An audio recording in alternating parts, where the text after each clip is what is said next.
ஒரு 5 மாத கர்ப்பிணி பெண் நீண்ட தொலைவில் இருந்து 2 குடம் தண்ணீர் எடுத்து வந்து, வீட்டின் கதவை லேசாக திறந்து முன்னாடியே 2 குடத்தையும் வைத்துவிட்டு, அடுத்த 2 குடம் தண்ணீரை கொண்டு வர சென்றுவிட்டாள்.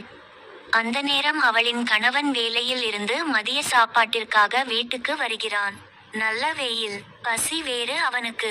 வெயிலில் வந்ததால் உள்ளே இருந்த குடத்தை கவனிக்காமல் கதவை திறந்து செல்ல, குடம் தட்டுப்பட்டு விழுந்து விடுகிறான். 2 குடம் தண்ணீரும் கொட்டி விடுகிறது. அவனுக்கு மனைவி மீது கடுமையான கோபம் வந்து விடுகிறது. கொஞ்சமாவது இவளுக்கு அறிவு வேணாம். இப்படியா கதவுக்கு முன்னாடியே தண்ணீர் குடத்தை வைப்பது? வரட்டும் பேசிக்கிறேன் என்று சொல்லிக் கொண்டிருக்கும் போதே இன்னும் 2 குடத்தோடு மெதுவாக வருகிறாள் மனைவி. தூக்கி வந்த குடத்தை கூட இறக்க விடாமல் அவளை திட்டுகிறான். உன்னையெல்லாம் உங்க வீட்டில எப்படி தான் பெத்து வளர்த்தாங்களோ, உனக்கெல்லாம் மூளையே இல்லையா என கண்டபடி திட்டுகிறான். இதை கேட்ட அவளுக்கு கோபம் தலைக்கேறுகிறது. நான் எவ்வளவு கஷ்டப்பட்டு வாந்தி மயக்கத்தோட எவ்வளவு தூரத்திலிருந்து இந்த தண்ணிய கொண்டு வர்றேன் தெரியுமா? கண்ணை எங்க வச்சுக்கிட்டு போனீங்க என்று அவள் கேட்க, இப்படியே ஒருவருக்கொருவர் பேசி வார்த்தை பெரிதாகி அவன் அவளை அறைந்து விடுகிறான். உடனே அவள், இனி ஒரு நிமிஷம் கூட உன் கூட நான் வாழ மாட்டேன் என்று சொல்லிவிட்டு வாயும் வயிறுமாக அவளின் அம்மா வீட்டுக்கு சென்று விடுகிறாள். இது கணவன் மனைவிக்குள் ஒரு சின்ன பிரச்சினை எவ்வளவு பெரிய முடிவை எடுக்க வைத்து விட்டது என்பதை கூறும் கதை.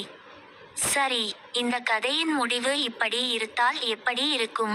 வாருங்கள் பார்ப்போம். அவன் குடம் தடுக்கி விழுந்து தண்ணீரை கொட்டி விட்டான்.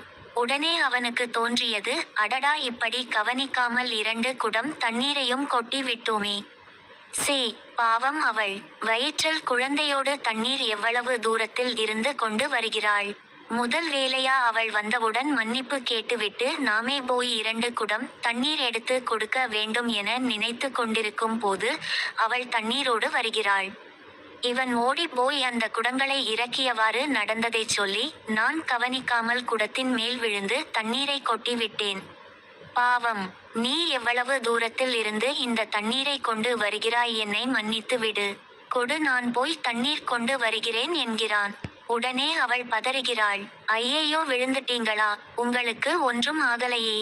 தண்ணீர் போனா போகட்டுங்க, நீங்க என்ன வேணும்னா கொட்டி விட்டீங்க. தெரியாமத்தானே அங்க தண்ணிய வச்சது என் தப்பு. நான் போய் மெதுவா அப்புறமா எடுத்து கொள்கிறேன். நீங்க வாங்க சாப்பிட, நல்ல பசியோடு வந்திருப்பீங்க பாவம் என்கிறாள். அவன் அப்படியே நெகிழ்ந்து போகிறான். அவள் மேல் அவனுக்கு இன்னும் அளவு கடந்த பாசம் உண்டாகிறது உள்ளுக்குள். இவ்வளவுதான் நம் வாழ்க்கையும். கணவனோ மனைவியோ தெரிந்து யாரும் தப்பு செய்வதில்லை. இருவரில் ஒருவர் ஒரு படி இறங்கினால் மற்றவர் கண்டிப்பாக 10 படி இறங்கி வருவார். நம்மை பார்த்து தான் நம் பிள்ளைகள் வளர வேண்டும். புரிதலும் விட்டு கொடுத்தலுமே வாழ்க்கை.